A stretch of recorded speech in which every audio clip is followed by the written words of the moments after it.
The candles in the great hall had burned down to their last inch when Elena Voss finally understood the truth. She stood in her wedding gown, the white fabric now feeling like a costume rather than a promise, while Damien Cross looked at her with the same expression he might use for a stranger asking directions. "I will not pretend with you," he said. His voice was flat, the voice of a king who had made peace with cruelty long before he ever met her. "My heart belongs to Serafina. It always will. You are my wife, because our fathers needed this war to end. Nothing more." Elena did not cry. She had promised herself in the carriage on the way to the ceremony that she would not give him that. Instead, she lifted her chin and studied the man she had just bound her life to. He was tall, broad-shouldered, with the kind of commanding presence that made grown warriors lower their eyes. And yet in this moment, facing her, he could not hold her gaze for more than a few seconds. "Then we understand each other," she said quietly. "I did not marry you for love either. I married you because it was my duty, the same as it was yours. Do not mistake my silence for weakness, Damien. I will be your queen. I will never beg to be your wife." Something flickered across his face, gone before she could name it. He turned and walked out of the room, his boots echoing against the stone floor, leaving her alone in a chamber that smelled of lilies and felt like a tomb. That night, Elena did not sleep. She sat by the window of her new chambers, looking out over the kingdom of Ashenmore, its rooftops silver under the moon, and made herself a private vow. She would survive this marriage, with her dignity intact, no matter what it cost her. The first year passed in careful distance. Damien spent most of his time at the northern border, overseeing the treaty lines with the Iron Fang Pack, the very people Elena's marriage had been meant to placate. When he was home, he was polite to her in public, cold to her in private, and always, his eyes drifted toward the West Tower, where Serafina lived under the guise of being a royal advisor's daughter. Elena was not foolish. She knew what Serafina was to him within the first month. She had seen the way Damien's shoulders relaxed when the woman entered a room, the way his voice softened just slightly, the way he found reasons to linger near the West Tower long after his council meetings ended. She never confronted him about it. She had decided early that dignity was the only weapon she had left, and she would not waste it on jealousy. Instead, Elena turned her attention to the kingdom itself. She began attending council sessions that queens before her had skipped, sitting quietly in the corner, listening to every argument about trade routes, grain shortages, and border disputes. At first the advisors dismissed her presence as decorative, but Elena had been raised by a mother who ran an entire province while her father hunted, and she had inherited more than good manners. She had inherited a mind built for strategy.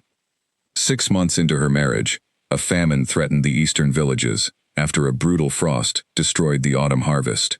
The council argued for days about which reserves to open, wasting time while people went hungry. Elena, without asking permission, sent a private letter to her own family's estate, requesting emergency grain shipments under her name, not the crown's. She had the supplies distributed within a week, long before the council reached any decision. When Damien returned from the border and asked who had solved the crisis, his chief advisor, a careful man named Edmund Hale, told him simply that the queen had handled it. Damien said nothing. He did not thank her. He did not even seek her out to discuss it.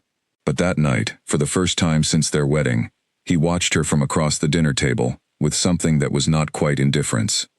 Elena noticed. She said nothing either. Over the following months, this pattern repeated itself. A dispute over water rights between 2 farming villages, quietly resolved by Elena through careful negotiation with the village elders. A trade agreement with a southern kingdom, drafted in Elena's own hand after she noticed the original terms would have bankrupted half of Ashenmore's merchants within a year. Each time, credit went to nameless advisors or simply disappeared into the machinery of the crown, and each time, Damien noticed just a little more, said just a little less, and pulled just a little further away, as if her competence unsettled him more than her silence ever could. By the second year, Elena discovered she was carrying his child. She told him over breakfast, plainly, the same way she might report news about the harvest. Damien's reaction was measured, careful, almost businesslike. "That is good," he said. "The kingdom needs an heir." Elena set down her spoon. "Is that all you have to say?" "What else would you like me to say?" She looked at him for a long moment, searching his face for anything. any flicker of warmth, any acknowledgement that the child growing inside her was also his. She found nothing. Nothing, she said finally. That will be all. She raised their first child, a son named Gabriel, almost entirely alone. Damien visited the nursery on occasion, always brief, always distracted, his mind clearly elsewhere. It was Elena who sat up through fevers, Elena who taught him his first words, Elena who held him when nightmares woke him crying in the dark. When their second child arrived 2 years later, a daughter named Clara, the pattern repeated itself exactly. Damien's kingdom grew stronger under his rule. His family grew up in the shadow of his absence. The court noticed, of course. Courts always notice. Whispers followed Elena through the corridors of the castle, some sympathetic, most cruel. They called her the ghost queen behind closed doors, a woman who occupied the throne beside the king, but held none of his heart. Elena heard these whispers and let them pass through her like wind through an open window. She had learned, slowly and painfully, that the opinions of people who had never carried her burdens were not worth her tears. What the court did not know, what almost no one knew except Edmund Hale and a small circle of trusted staff, was that Elena had become the true engine behind Ashenmoor's prosperity. She corresponded with foreign dignitaries under careful pseudonyms when needed. She reviewed every trade agreement before it reached Damien's desk, quietly correcting errors that would have cost the kingdom dearly. She built relationships with the merchant guilds that Damien, in his preoccupation with the northern border and his private grief over a love he could never fully claim, had neglected entirely. Serafina, meanwhile, grew bolder as the years passed. She no longer bothered hiding her closeness to Damien from the rest of the court, though she was careful never to cross certain lines in public. She attended private council dinners she had no official reason to attend. She commissioned gowns in the royal colors, a subtle but unmistakable claim on a position that was not hers. Elena watched all of this with a composure that cost her more than anyone around her understood. There were nights, quiet ones, after the children had fallen asleep and the castle had gone dark, when Elena allowed herself to feel the full weight of her loneliness. She would sit by the same window she had claimed on her wedding night, looking out over the same silver rooftops, and wonder what her life might have looked like if her father had chosen a different alliance, if she had been born a farmer's daughter instead of a lord's, free to marry for love instead of duty. These moments never lasted long. Elena did not have the luxury of self-pity. Morning always came, and with it, a kingdom that needed her steady hand even if it did not know to thank her for it. By the 4th year of her marriage, Elena had become something the court had never expected. Respected. Not loved by her husband, not adored by gossiping nobles, but genuinely respected by the people who mattered. The merchants whose livelihoods she protected, the farmers whose villages she fed during hard winters, the soldiers whose families she quietly supported when their fathers did not return from border skirmishes.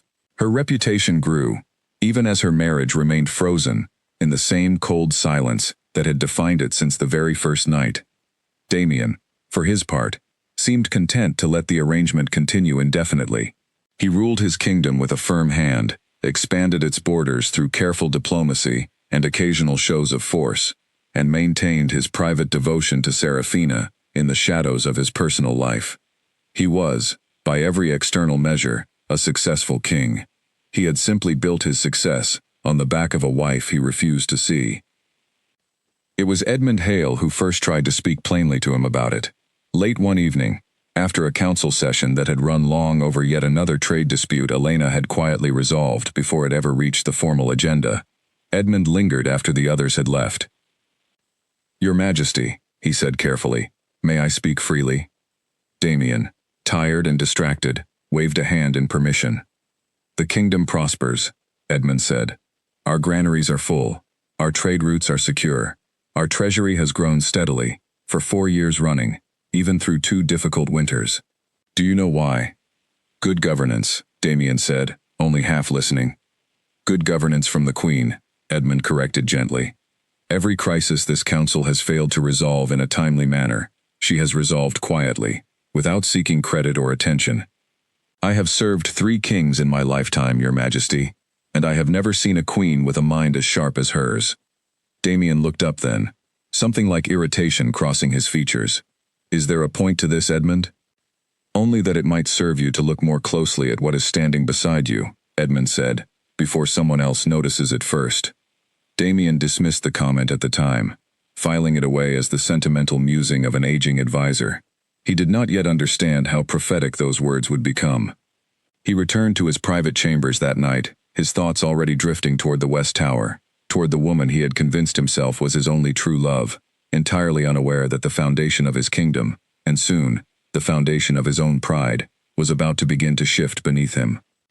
Elena, unaware of Edmund's quiet defense of her that evening, tucked her children into bed and returned to her own solitary chambers, carrying the same steady composure she had carried for 4 years. She did not know that a conversation had taken place that would plant the first seed of change in her husband's mind. She only knew that morning would come again, and with it, another day of quiet strength, in a marriage that had given her a crown, but had never once given her a heart. She was, after all, still years away from the night everything would change, but that night was coming, closer than either of them yet realized, carried forward by every quiet sacrifice, every unseen victory, and every unspoken wound that had built the woman Elena had become. 3 more years passed, each one folding into the next with the same quiet rhythm that had defined Elena's marriage since its first cold night. Gabriel grew into a thoughtful boy of 7, quick with numbers, and quicker with questions his mother could not always answer. Clara, at 5, had inherited her mother's steady gaze and her father's stubborn chin, a combination that made the castle staff both adore her and fear her tantrums in equal measure. Elena raised them both with a devotion that filled the empty spaces her marriage left behind, though it could never fill them completely.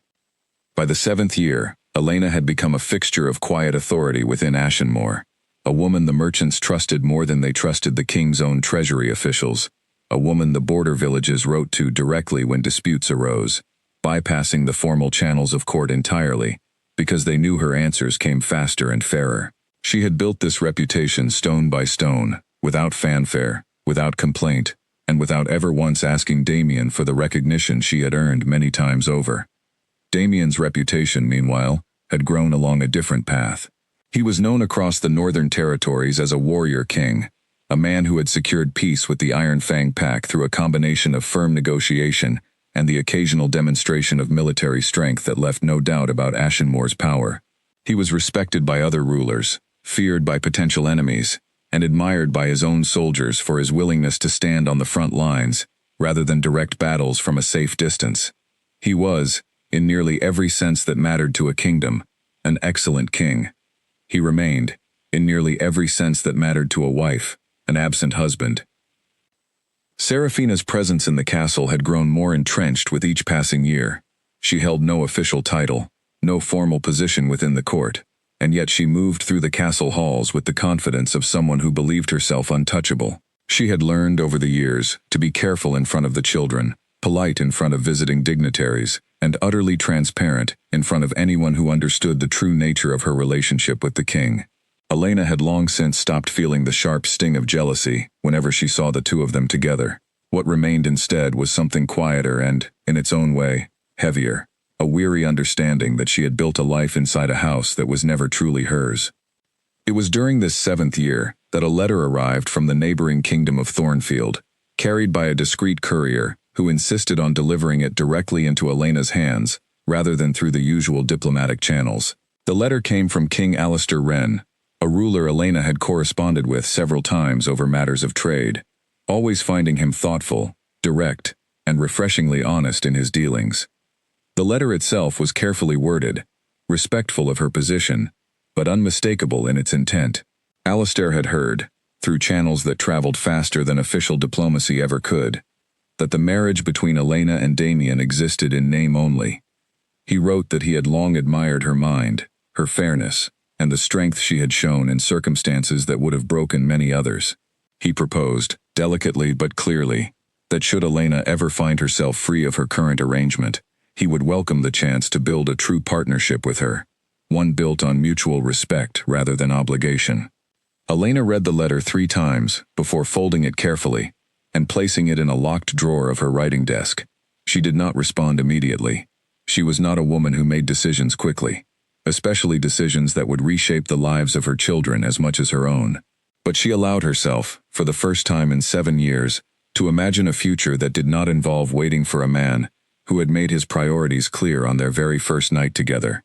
She began, quietly and carefully, to consider what such a future might look like.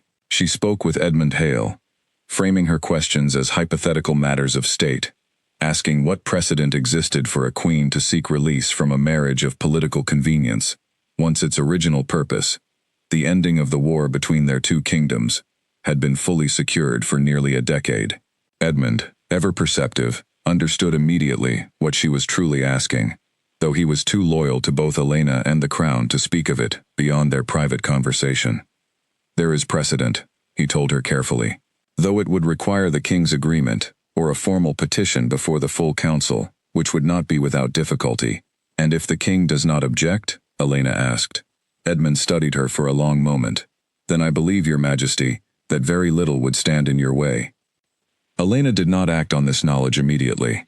She set herself a private timeline instead, a decision she made alone one evening, while watching her children sleep, their faces peaceful, in a way that reminded her why she had endured so much silence for so long. She would give the marriage one final season.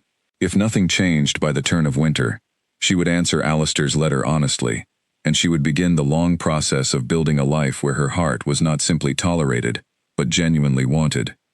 She did not tell Damien about the letter. She did not tell him about her private deadline.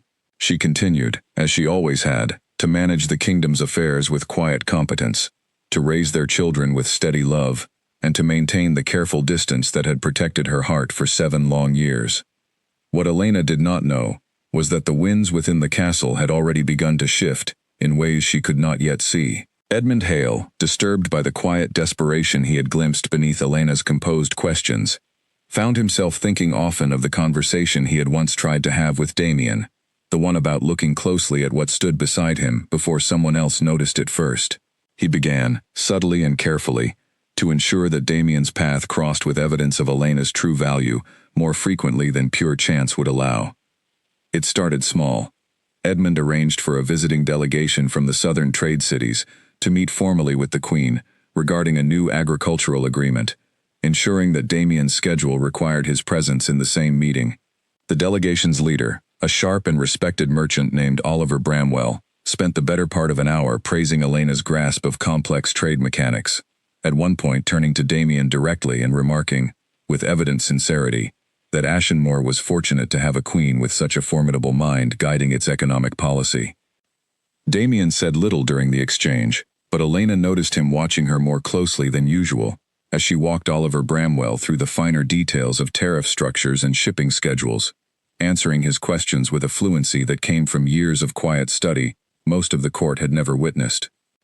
Later that same week, a border dispute erupted between two villages near the Iron Fang territory, the kind of conflict that had once required weeks of careful diplomacy to resolve, without reigniting old tensions. Elena, drawing on relationships she had built over years of careful correspondence with village elders on both sides, resolved the matter within 3 days through a series of letters and a single carefully arranged meeting. Damien, reviewing the official reports afterward, found himself reading her handwriting for the first time in years, noticing the precision of her reasoning, the careful balance she struck between firmness and compassion. He said nothing to her directly, but that evening, for reasons he could not fully articulate even to himself, he found his usual path toward the West Tower, interrupted by an unfamiliar hesitation, a small crack in a routine that had defined 7 years of his life. Elena, unaware of these quiet shifts occurring around her, continued preparing for the upcoming autumn feast, an annual celebration marking the anniversary of the treaty that had ended the war between their two kingdoms and, indirectly, the very reason her marriage to Damien existed at all. It was, she thought with a touch of bitter irony, as she reviewed the guest lists and seating arrangements, a fitting occasion to mark what might well become the final season of her marriage, whether Damien ever came to understand what he stood to lose or not. She did not yet know that this particular feast would become the turning point neither of them could have predicted, the moment where 7 years of careful silence would finally begin to break apart under the weight of choices both of them had avoided making for far too long. The great hall of Ashenmore had been transformed for the autumn feast, its stone columns wrapped in amber ribbons, its long tables set with silver and crystal that caught the candlelight in warm, flickering waves. Dignitaries from 6 neighboring kingdoms filled the room, their voices blending into a low hum of conversation, punctuated by laughter, and the occasional burst of music from the string quartet stationed near the eastern windows. Elena moved through the gathering with practiced grace, greeting foreign delegates by name, asking after their families, remembering small details from previous correspondence that made each guest feel genuinely valued rather than merely tolerated. King Alistair Wren had traveled from Thornfield to attend, a courtesy extended to all allied kingdoms for the anniversary celebration, though Elena suspected his presence carried a second purpose as well. He found her near the refreshment tables early in the evening, his expression carefully neutral in the way of a man who understood the importance of discretion. "Your Majesty," he said, bowing slightly. "Thornfield sends its congratulations on another year of peace." "Peace we are grateful for, King Alistair," Elena replied, matching his careful formality. "I hope your journey was comfortable." "It was," he said, then paused, his eyes searching hers with quiet intent. "I have not yet received your response to my letter." "You will," Elena said softly, "before winter." Alistair nodded, understanding passing between them without further words needed, and excused himself to greet other guests, leaving Elena alone for a brief moment with her thoughts. The evening progressed smoothly until the formal seating began for the main course. It was tradition for the king and queen to sit together at the head table, flanked by visiting royalty and senior advisors, a symbol of unity meant to reassure allied kingdoms of Ashenmoor's stability. Elena approached her designated seat beside Damien, as she had for every feast of the past 7 years, only to find Serafina already settled into the chair, her posture relaxed, her expression carrying the faint, satisfied smile of someone who believed she had finally claimed what she felt entitled to. The hall did not go silent, not immediately, but a ripple of awareness passed through the nearest tables as nobles and dignitaries alike noticed the arrangement. Whispers began, quiet but unmistakable, spreading outward, like water finding cracks in stone. Elena stood still for a moment, her hand resting lightly on the back of the empty chair that had been placed beside Serafina instead. A lesser seat, positioned further from the king, closer to the edge of the table where minor officials usually sat. She looked at Damien, who was already seated, already engaged in conversation with a visiting duke, seemingly oblivious to the arrangement, or worse, complicit in allowing it to happen. For 7 years, Elena had absorbed indignities quietly, believing that dignity meant silence, that strength meant enduring without complaint. But something in this moment, in the calculated cruelty of being displaced from her own seat, at her own kingdom's feast, in front of dignitaries who would carry this story back to their own courts, struck differently than anything before it. She did not raise her voice, she did not create a scene. Instead, she looked directly at Damien, until he finally noticed her standing there, until the conversation around their table gradually quieted enough for him to realize something had shifted. "Your Majesty," Elena said, her voice calm and clear enough to carry to the nearest tables without ever rising into anger. "It seems there has been some confusion about seating arrangements this evening. I hope it is resolved swiftly, for the sake of our guests' comfort." Damien's expression flickered with something like recognition, then discomfort, as he glanced between Elena, Serafina, and the murmuring crowd now watching the exchange with poorly concealed interest. He opened his mouth, perhaps to offer an explanation, or a correction, but Elena did not wait to hear it. "There is no need to trouble yourselves further," she said, addressing the table generally, her tone gracious, even as her words carried an unmistakable edge. "I find I am rather tired this evening. Please, enjoy the feast." She turned and walked from the hall with unhurried steps, her back straight, her chin lifted, every inch the composed queen the kingdom had come to respect over 7 years of quiet service. Behind her, the hall remained subdued for several long moments, before conversation slowly resumed, though the whispers now carried a different weight entirely. Damien sat frozen at the head table, aware that every eye in the room had witnessed his wife's calm, devastating exit, aware too that his own silence during the moment had spoken louder than any words could have. Serafina, beside him, seemed entirely unbothered, reaching for her wineglass with the satisfied ease of someone who believed she had won a contest she did not realize she had just lost decisively in the eyes of everyone watching. It was Edmund Hale who approached Damien first, once the meal had ended, and guests had begun drifting toward the gardens for the evening's entertainment. His expression was carefully composed, but his words carried none of his usual diplomatic softness. "Your Majesty," he said quietly, drawing Damien aside from the departing crowd, "I would be remiss if I did not tell you what I observed tonight." "Speak plainly, Edmund," Damien said, already sensing he would not enjoy what followed.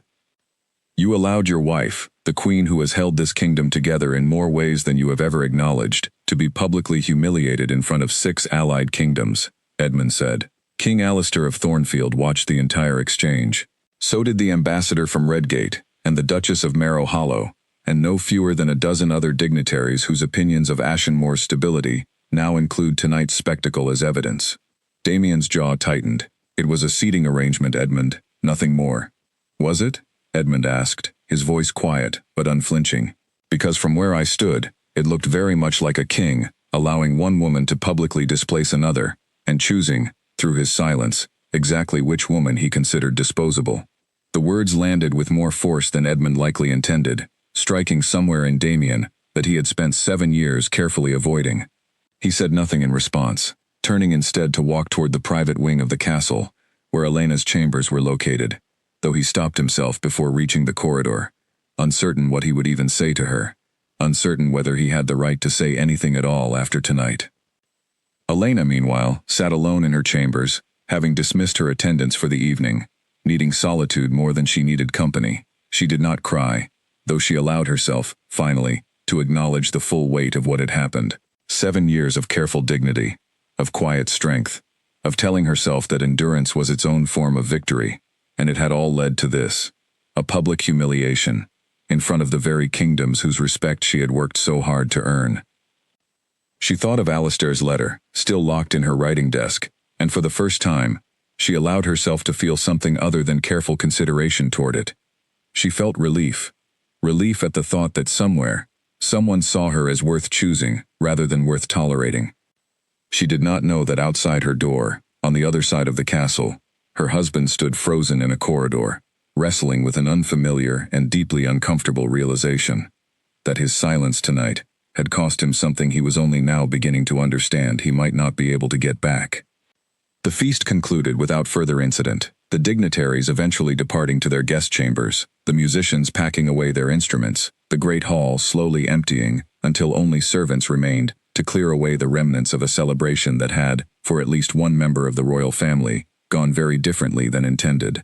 But the whispers that had begun that evening would not fade so easily, and neither, Damien was beginning to suspect, would the quiet reckoning that had finally started within his own conscience.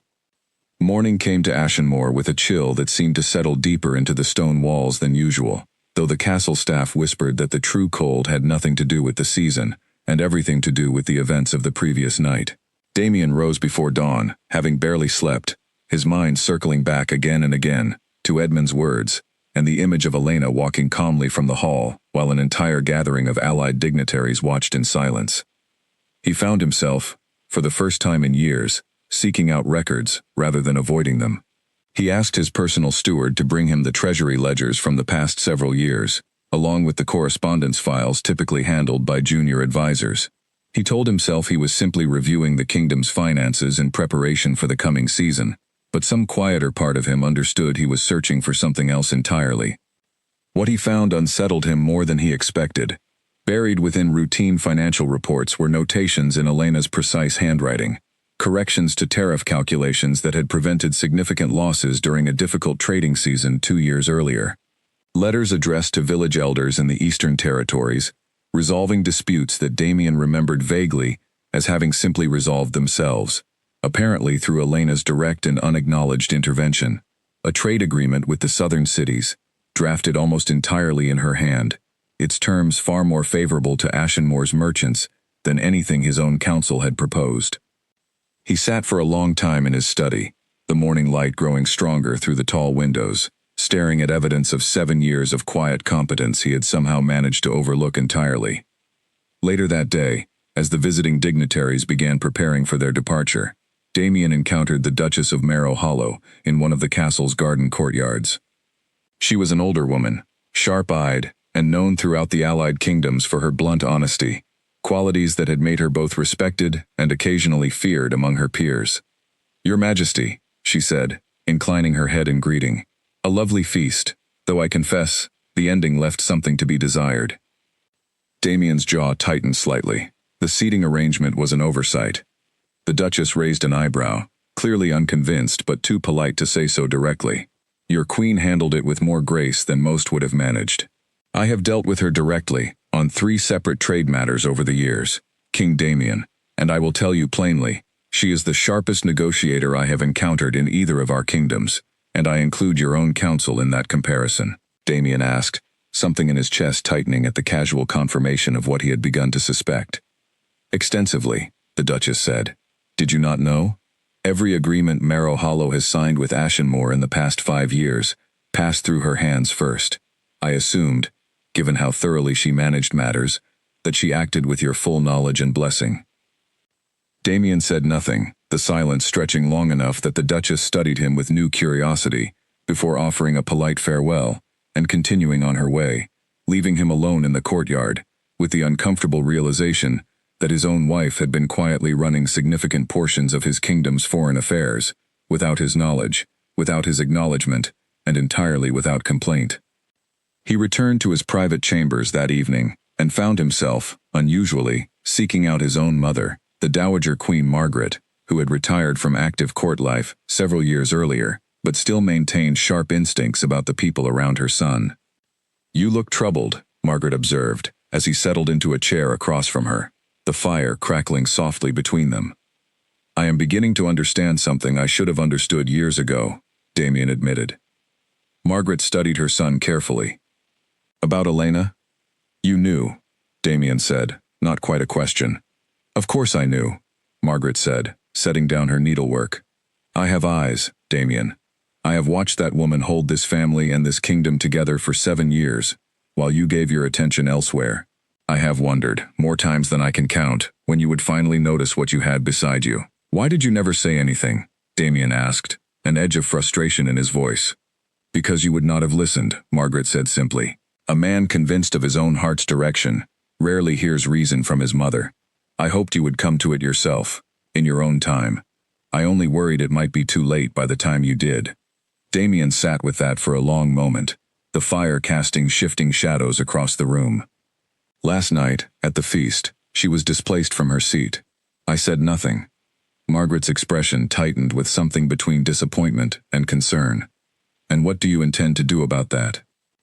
I do not know, Damien admitted, and the honesty of the admission surprised him as much as it clearly did not surprise his mother. Then I suggest you find out quickly, Margaret said, before someone else recognizes what you have been too blind to see. The words echoed something Edmund had said to him years earlier, a warning about someone else noticing Elena's worth before Damien did, and for the first time, he wondered with genuine unease whether that warning had already come true. He thought of King Alistair Wren's presence at the feast, of the quiet way the Thornfield King had watched Elena throughout the evening, of a conversation he had witnessed briefly between the two of them near the refreshment tables, brief, but carrying an unmistakable familiarity that unsettled him more than he wanted to admit. He did not sleep well that night either, his thoughts circling between 7 years of ledgers and letters he had never bothered to notice, a public humiliation he had allowed to happen through his own silence, and a growing, uncomfortable suspicion that time was running out for him to correct mistakes he had spent far too long refusing to acknowledge. Elena, for her part, spent the days following the feast, focused entirely on the practical business of the kingdom, refusing to allow herself to dwell on the humiliation of that evening any longer than necessary. She met with the departing dignitaries individually to ensure their journeys home would be comfortable, and their impressions of Ashenmoor's stability remained intact, despite the awkward end to the celebration. She corresponded briefly and formally with King Alistair, thanking him for his attendance, though she noted with quiet awareness that his farewell had carried an unspoken question she had not yet answered. She did not know that her husband had spent those same days discovering, piece by piece, the full extent of what he had overlooked for 7 years. She only knew that her own private deadline, the one she had set for herself months earlier, was drawing steadily closer, and that nothing in Damien's behavior since the feast had given her any reason to believe the coming winter would bring anything different than the 7 that had come before it. 2 weeks after the feast, a second letter arrived from Thornfield, this one carried not by a discreet courier, but by an official envoy bearing King Alistair's personal seal, a clear signal that he intended his intentions to be known through proper channels, rather than private correspondence alone. The envoy requested a formal audience with Queen Elena to discuss what the letter carefully described as matters of significant importance to both kingdoms. Elena received the envoy in her private study, rather than the formal council chambers, wanting to control the setting of a conversation she suspected would require careful navigation. The envoy, a polished young diplomat named Nathaniel Ford, delivered his message with practiced formality. "King Alistair wishes me to convey his continued admiration for your leadership, Your Majesty," Nathaniel said, "and to express his hope that you will consider his previous correspondence with the seriousness it was intended. He asks that I emphasize this is not merely a political proposal but a genuine offer, made with full respect for your position and your children's well-being." Elena listened carefully, aware that this formal approach meant Alistair had grown impatient with the private nature of their earlier exchange, understandable given how many months had passed since his initial letter. "Please convey my gratitude for King Alistair's patience," she said carefully. "I will provide a formal response before the season turns." Nathaniel bowed and departed, leaving Elena alone with a decision that felt increasingly urgent. She thought of Gabriel and Clara, now 8 and 6, old enough to sense the tension that had settled over the castle since the feast, young enough that a significant change to their family structure would need careful handling, regardless of what she decided. She thought of the kingdom she had helped build, quietly and without recognition, and wondered what it would mean to walk away from work that had given her purpose, even when her marriage had given her nothing. She thought, too, of Damien, and found herself surprised by the complexity of what she felt when she considered him. Not love, precisely, though perhaps something that could have grown into love under different circumstances. Respect for his capability as a ruler, even as she resented his failure as a husband. A strange, persistent hope, buried deep beneath 7 years of disappointment, that he might yet become someone capable of seeing her clearly.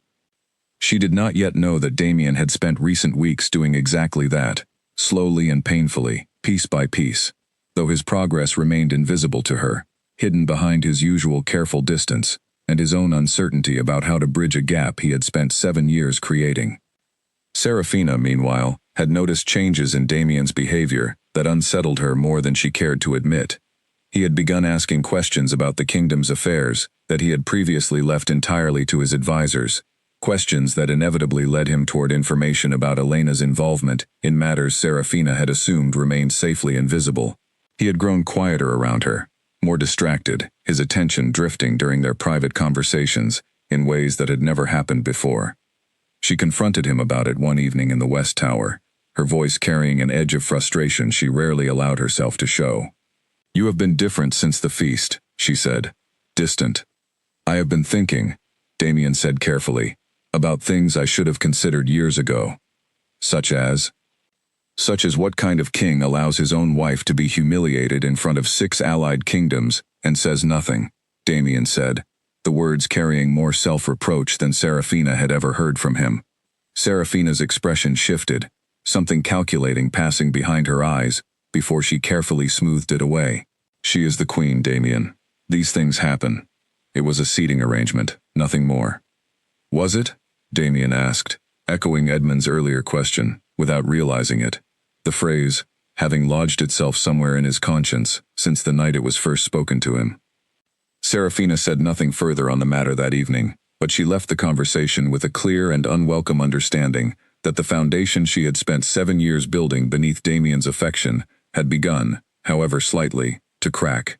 She began, in the days that followed, to consider more carefully how she might secure what she had long considered hers by default, watching Elena's movements through the castle with a new and calculating attention that boded poorly for anyone who might have noticed it. Elena, unaware of the quiet storm building around her from multiple directions at once, continued her preparations for a formal response to King Alistair. She drafted several versions of a letter over the following days, each one carefully worded to leave room for negotiation, while making clear that she would not remain indefinitely in a marriage that offered her nothing beyond obligation, and a crown she had never asked for. She set the final letter aside, unsent, one evening as she sat with her children before their bedtime, watching Gabriel carefully sound out words from a book about the kingdom's history, while Clara insisted on braiding a length of ribbon into increasingly elaborate patterns. She watched them with a fierce, protective love that had carried her through 7 difficult years, and she found herself wondering, not for the first time, whether any decision she made now could truly account for everything they might lose or gain from it. "Mother," Gabriel said, looking up from his book, "did you and Father truly end a war by getting married?" Elena considered the question carefully. "In a way," she said. "Sometimes peace requires sacrifices that are difficult to understand from the outside." "Was it a hard sacrifice?" Gabriel asked, with the startling perceptiveness children sometimes carried without fully understanding its weight.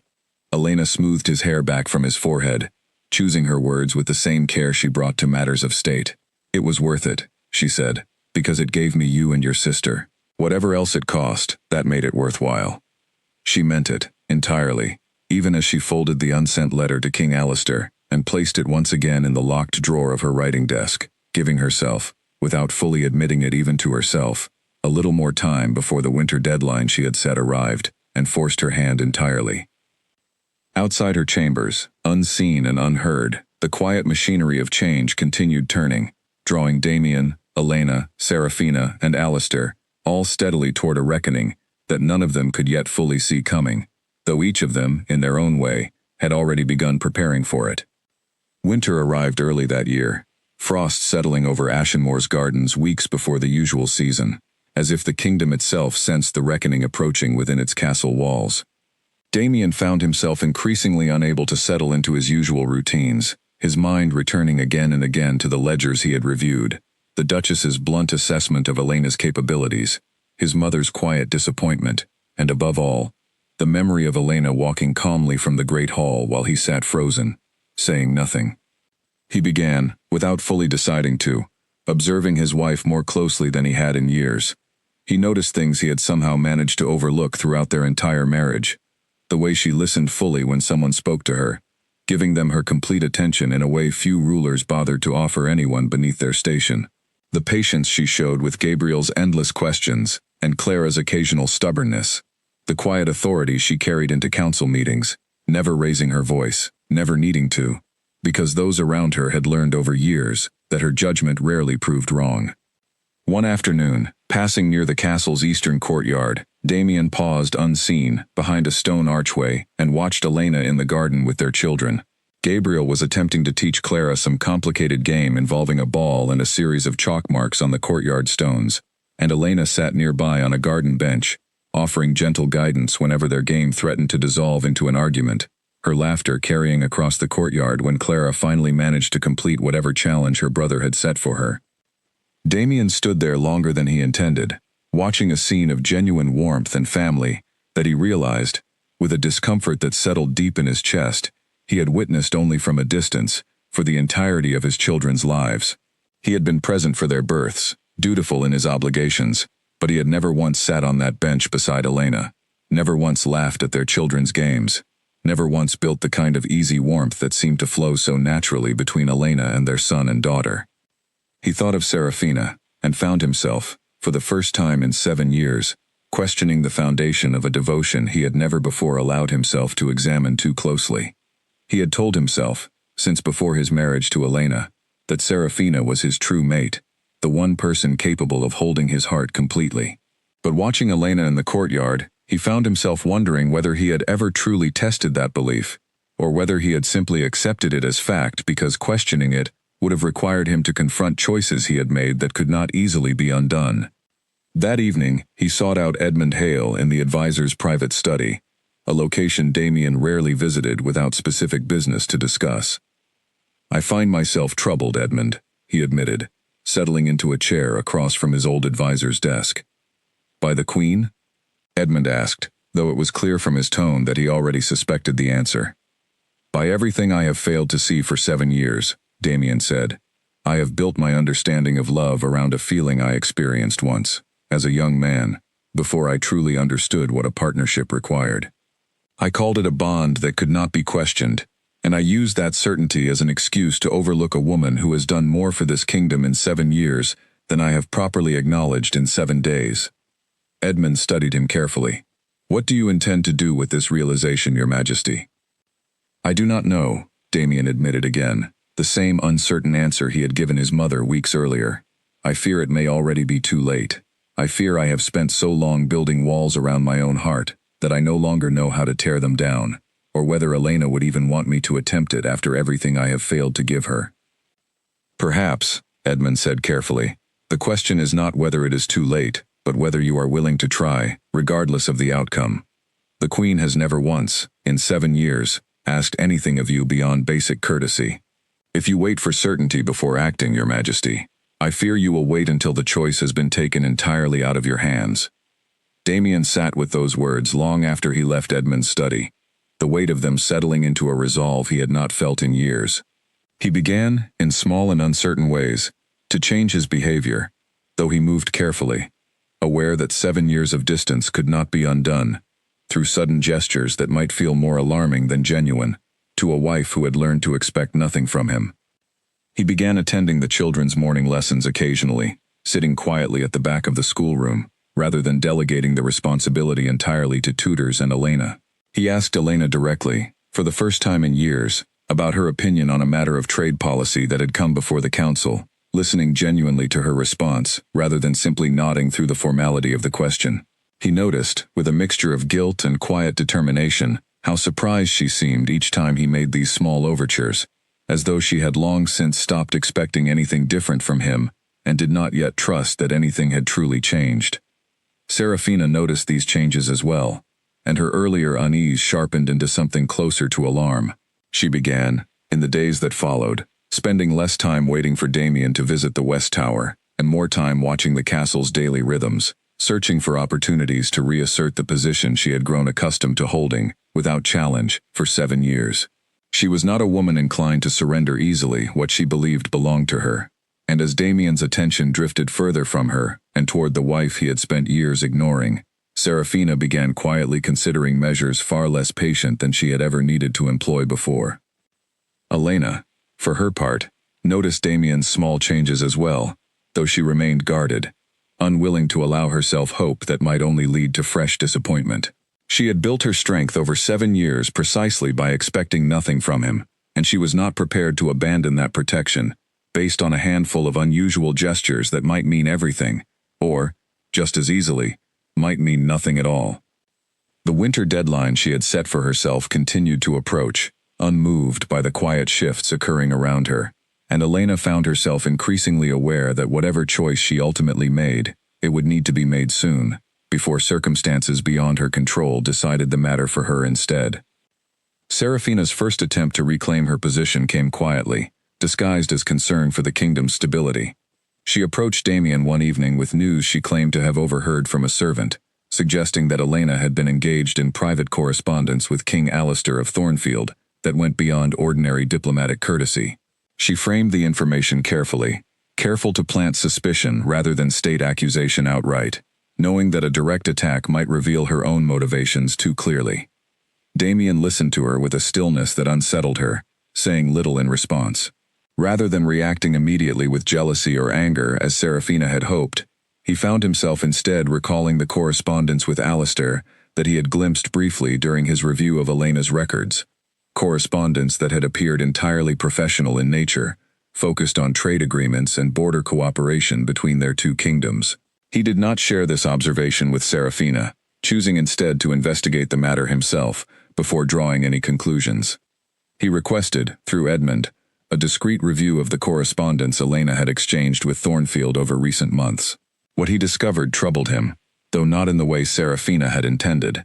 He found the earlier letters from Alistair, respectful in tone but unmistakable in their romantic intent, along with drafts of Elena's own unsent responses, carefully worded, but clearly indicating she had seriously considered the proposal being offered to her. The discovery struck him with a force he had not expected, a sharp and unfamiliar ache that he slowly recognized, with some discomfort, as genuine fear at the thought of losing her. But alongside that fear came a clearer understanding as well. Elena had never once acted with dishonor. She had received a genuine offer from a man who respected her, considered it carefully given the state of her marriage, and made no secret of her communications, all while continuing to serve Ashenmore faithfully and raise their children with unwavering devotion. Whatever Serafina had hoped to accomplish by revealing this information, it had instead illuminated for Damien just how patient and how honorable Elena had been throughout circumstances that would have justified far less restraint. He confronted Serafina directly the following day, his tone carrying an edge she had rarely heard from him. "You brought me information about Elena's correspondence, hoping I would react with anger toward her," he said. "Instead, I find myself wondering why you felt the need to frame an honest situation as some kind of scandal." Serafina, sensing the ground shifting beneath her more rapidly than she had anticipated, abandoned careful strategy for something more desperate. "Because she has been planning to leave you," she said, "to take your children to another kingdom, to embarrass you, before every ally you have. I only wanted to protect you from being blindsided. And yet you knew of this plan and said nothing until it might serve your own purposes," Damien said quietly. "That does not sound like protection, Serafina. That sounds like someone more concerned with securing her own position than with my well-being, or the well-being of my children." Serafina's composure finally cracked, revealing something colder beneath the careful devotion she had maintained for 7 years. "Your children," she said, her voice sharpening, "would do just as well raised by someone who actually chooses to be here, rather than a woman who has spent years secretly negotiating her own exit." The words hung in the air between them, and Damien felt something settle firmly into place, a clarity he had been circling toward for weeks, finally arriving in full. She has spent 7 years serving a kingdom that barely acknowledged her contributions, raising children I too often left to her alone, and enduring a marriage I made cold from its very first night. And in all that time, she never once used the children as leverage, never once spoke poorly of me to anyone who might carry it beyond these walls, and never once schemed to secure her own position at the expense of mine. You have just done, in a single conversation, everything she never did in 7 years.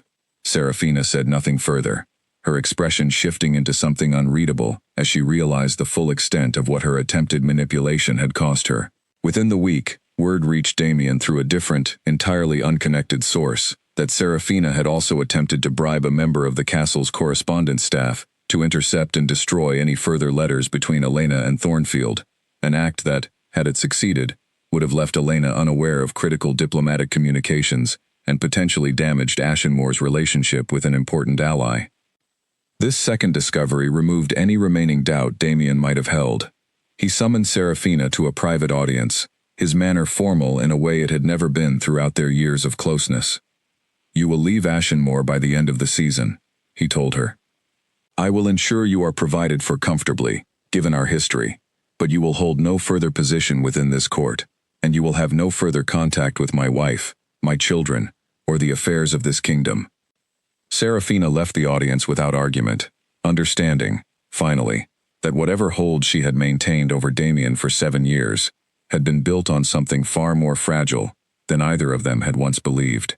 She departed Ashenmoor quietly within the following weeks, her absence noted by the court with a mixture of surprise and, among those who had watched Elena's quiet suffering over the years, a measure of long overdue satisfaction. Damien did not tell Elena immediately about Serafina's departure, or the manipulations that had prompted it. He needed first to understand what he intended to do with the clarity that had finally arrived, 7 years later than it should have, and he needed to find a way to approach Elena that would not feel like another empty gesture in a marriage already full of them.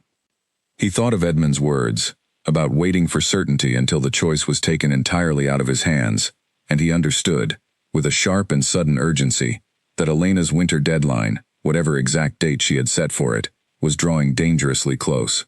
He had spent 7 years taking her patience for granted.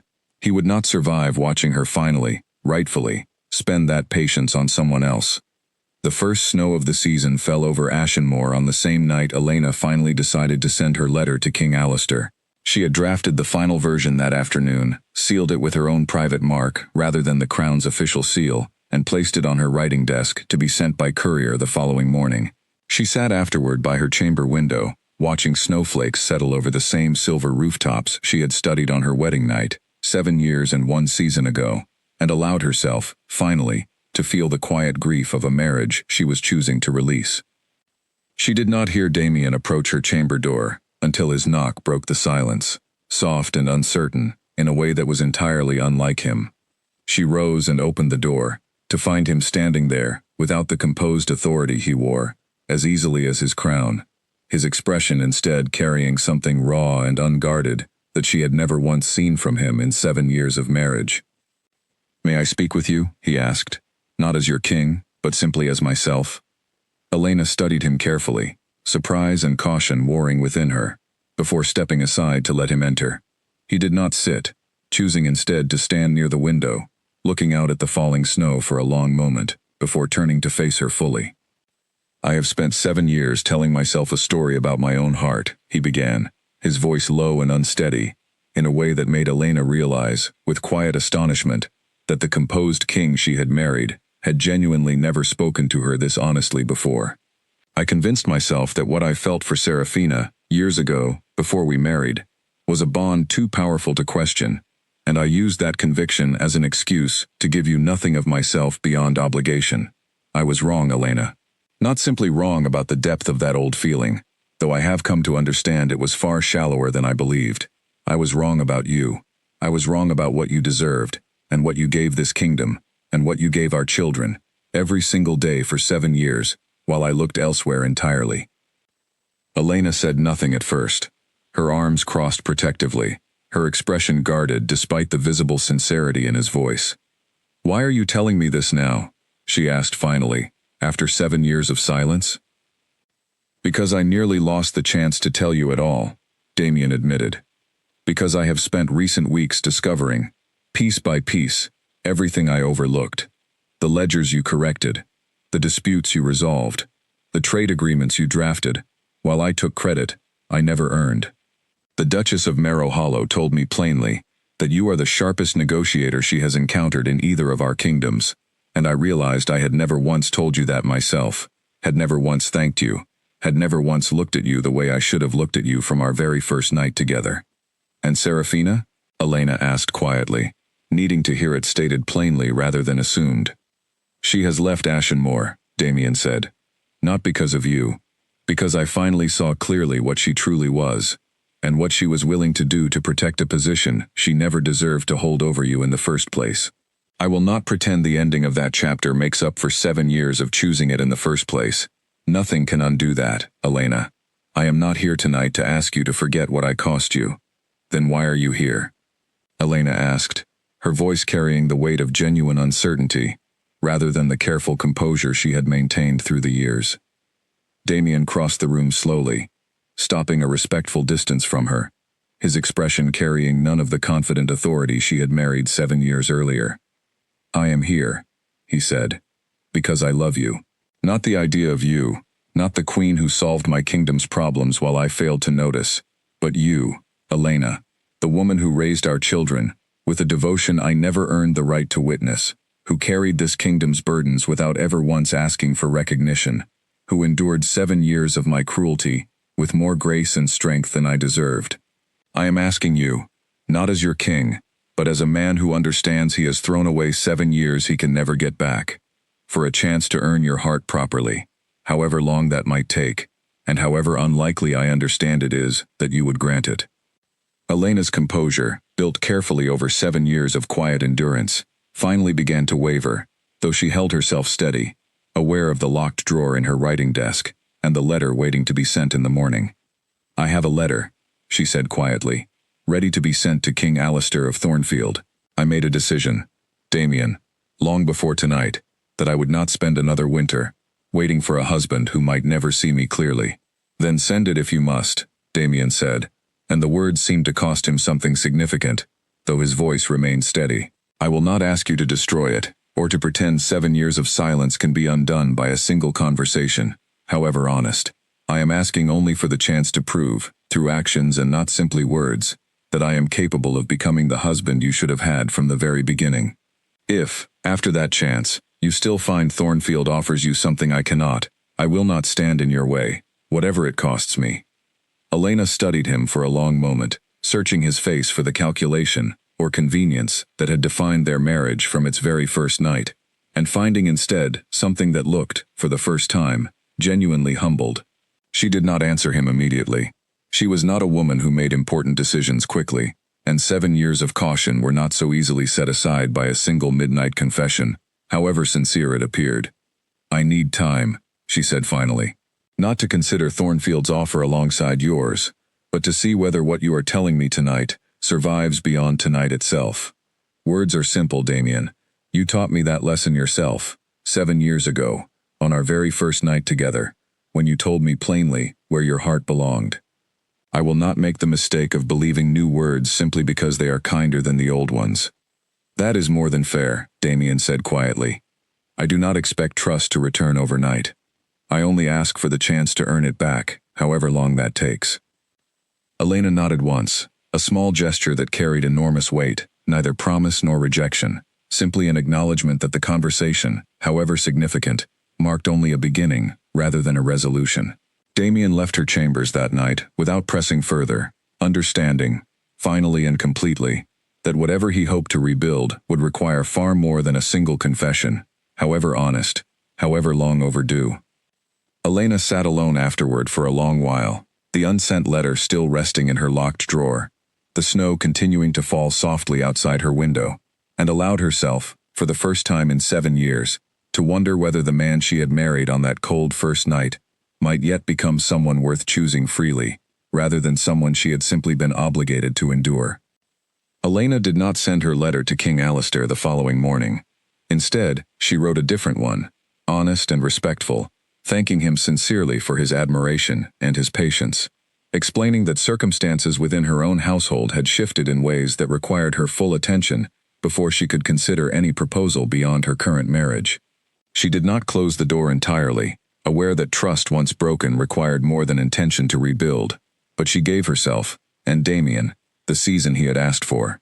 Damien's changes over the following weeks were not dramatic, but they were consistent, and consistency, Elena had learned through years of disappointment, mattered far more than grand gestures. He began attending council sessions alongside her rather than separately, deferring publicly to her judgment on matters of trade and diplomacy in ways that made clear to every advisor and visiting dignitary exactly how much he valued her contributions. When a delegation arrived from the southern trade cities the following month, Damien introduced Elena, not merely as his queen, but as the architect behind Ashenmoor's economic recovery, crediting her directly and publicly for agreements he had once allowed his advisors to claim on his behalf.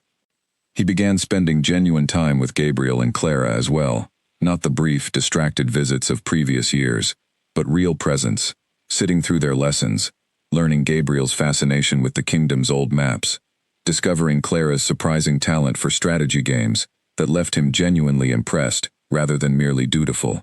Elena watched these changes carefully, guarded against hope even as she found herself, gradually and against her own caution, allowing small amounts of it to take root. The court noticed as well. Whispers that had once painted Elena as the ghost queen shifted, over the following weeks, into something entirely different. Stories of a king who had finally recognized what had been standing beside him all along. Edmund Hale, watching the transformation with quiet satisfaction, found himself thinking that perhaps his years of patient guidance had finally borne fruit, though he was careful never to take credit for a change that both Damien and Elena had ultimately chosen for themselves. Not every challenge disappeared easily.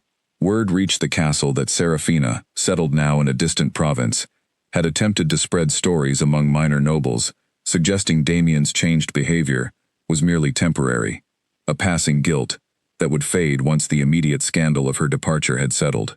Damien addressed this directly and publicly, at a gathering of regional lords, stating plainly and without hesitation that Elena had always been the true strength behind Ashenmoor's stability, and that any suggestion otherwise reflected poorly only on those spreading it.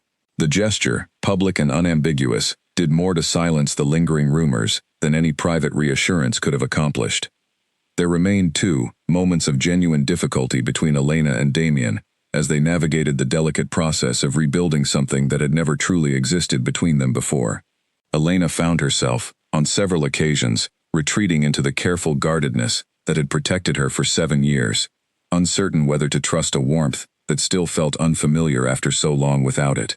Damien, for his part, struggled at times with his own impatience, wanting resolution and forgiveness faster than 7 years of damage could reasonably provide, though he learned, gradually, to temper that impatience, with the understanding that Elena's trust was not owed to him simply because he wished to have it. One evening, several weeks into this careful rebuilding, Elena found Damien in the castle's eastern courtyard, the same spot where he had once watched her unseen with their children, though this time he sat openly on the garden bench she had occupied that day, waiting for her rather than observing from a distance. "I have been thinking," he said as she approached, "about our wedding night, 7 years ago, about the words I chose that night, and what they cost you." "I remember them clearly," Elena said, settling onto the bench a careful distance from him. "I would like, if you are willing, to offer you different words," Damien said. "Not as an obligation of politics or duty, but freely, and I would understand if you are not yet ready to receive them as anything more than an apology." Elena studied him for a long moment, the winter air cold around them, the courtyard quiet in the fading afternoon light. "I am listening," she said simply. Neither promise nor rejection, but an opening nonetheless, the same careful acknowledgement she had offered him on the night of his confession, though something in her voice now carried less guardedness than it had weeks earlier. Damien did not rush his words, choosing them with the same careful deliberation Elena had brought to every decision throughout their marriage. "I will not ask you tonight to say you love me in return," he said. "I understand that trust rebuilds slowly, and that 7 years of neglect cannot be undone by a season of changed behavior, however genuine. I only wanted you to know that whatever you decide, about Thornfield, about this marriage, about whether I have earned any place in your heart at all, I intend to keep choosing you, openly and honestly, for as long as you allow me the chance." Elena felt something loosen in her chest, a tightness she had carried for so long that its absence felt almost unfamiliar. She did not answer him immediately with words. Instead, she reached over and took his hand, a small gesture, but one that carried more significance between them than any grand declaration could have managed, after everything they had endured to arrive at this quiet, uncertain moment together. Spring arrived in Ashenmore with the kind of warmth that seemed to erase, gradually, the memory of the long winter that had preceded it. The castle prepared for a celebration unlike any it had held in years, not a formal state occasion demanded by treaty or tradition, but a renewal of vows Damien had requested publicly, before the full court and every allied dignitary who could be gathered on relatively short notice. A deliberate choice meant to correct, as fully as possible, the humiliation Elena had once endured before those very same witnesses. King Alistair Wren attended as well, having received Elena's honest letter months earlier, with the same grace and understanding that had characterized all his previous correspondence with her. He offered his genuine congratulations upon arriving, without bitterness, telling Elena privately that he had always hoped, more than anything, for her happiness, whatever form it ultimately took. Elena thanked him sincerely, grateful that his respect for her had never once curdled into resentment when her choice fell elsewhere. The ceremony itself was simple, held in the same great hall where the original wedding and the fateful autumn feast had both taken place, though the atmosphere carried none of the cold formality of the first occasion or the humiliation of the second. Gabriel and Clara stood near their parents throughout, Gabriel solemn with the importance of the occasion, Clara occasionally distracted by the flowers woven through the hall's decorations, both children entirely unaware of how significant this particular ceremony truly was, compared to countless others they had witnessed throughout their young lives. Damien spoke first, his voice carrying clearly through the hall without need for exaggeration or performance, the words coming from a place of genuine conviction rather than political necessity. 7 years ago, in this very hall, I made promises I did not understand, and gave a woman nothing beyond obligation, he said. Today, I make different promises, understanding fully what they mean, and what they cost to earn honestly. Elena, you are not simply my queen. You are the truest partner I have ever known, and the finest mother our children could have asked for, and I intend to spend whatever years remain to us, proving that I have finally learned to see you, as you deserve to be seen from the very beginning. Elena, when her turn came, spoke with the same quiet strength that had carried her through 7 difficult years. I built my life around endurance, she said, believing that dignity meant surviving silence without complaint. I did not believe, until recently, that anything might change that pattern. I am here today not because duty requires it, as it did 7 years ago, but because I have watched genuine change unfold with my own eyes, patiently, and consistently, and because I have chosen, freely, to believe that this marriage can become something neither of us truly had before. Damien, I choose you today, not out of obligation, but because I believe, finally, that you have chosen me in return." The hall erupted into genuine celebration following the exchange, a stark contrast to the subdued tension of the autumn feast months earlier. Edmund Hale, watching from near the head table, allowed himself a rare, satisfied smile, thinking of all the quiet efforts he had made over the years to help Damien see clearly what had been standing beside him all along. Margaret, the Dowager Queen, wept openly during her son's vows, relieved beyond words that he had finally found the wisdom she had long hoped he would discover, before it became too late. In the months that followed, Ashenmore flourished under a partnership that finally reflected the true balance of capability and devotion that had existed, unacknowledged, for 7 years. Elena's contributions to the kingdom's governance became fully public and fully credited, her reputation growing, not merely as a competent queen working quietly behind the scenes, but as an equal ruler whose judgment shaped policy openly and directly. Damien, for his part, continued the careful, consistent effort of genuine partnership, learning over time that love built through honest daily choices carried a strength that infatuation alone had never truly given him. Gabriel and Clara grew up watching their parents build something neither of them had witnessed clearly in their early childhood, a marriage rooted in mutual respect and hard-earned trust rather than distant duty. Years later, when Gabriel prepared to inherit the throne himself, he would remember this transformation as the truest lesson his parents ever taught him, that even the deepest mistakes could be corrected through patient, genuine effort, though only when both people involved were willing to do the difficult work required to earn a love that had been absent for far too long. Elena, standing beside Damien on the evening of their renewed vows, looking out over a kingdom that had finally come to know her true worth, understood that the 7 years of silence had shaped her into a woman capable of building something lasting, precisely because she had refused, throughout every difficult year, to sacrifice her own dignity for the sake of easy acceptance.